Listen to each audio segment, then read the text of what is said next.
How to update graphics driver in Windows 11 and 10. Hi everybody, welcome back. In this guide, I'll walk you through the steps on how can you update graphic driver in Windows 11 and 10.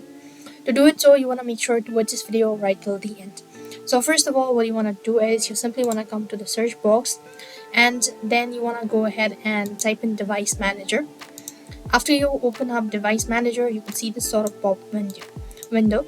And here you want to go to display adapter. You could right click on the mouse or you could just double click onto it. And then you want to go ahead and locate your drivers. Now right click on the mouse and click on update drivers. After which you could go ahead and search for automatic drivers or browse my computer. And make sure to go ahead and click on the update button or search for update button. And that way you'll have made it so. And similarly, what you could do is if you have actually NVIDIA installed, then you could also go ahead and open up the browser and you could go ahead and update it for the latest version. So this is how it works. I hope the video was helpful. Make sure to like, share and subscribe to our channel. Thank you for watching. See you in the next video.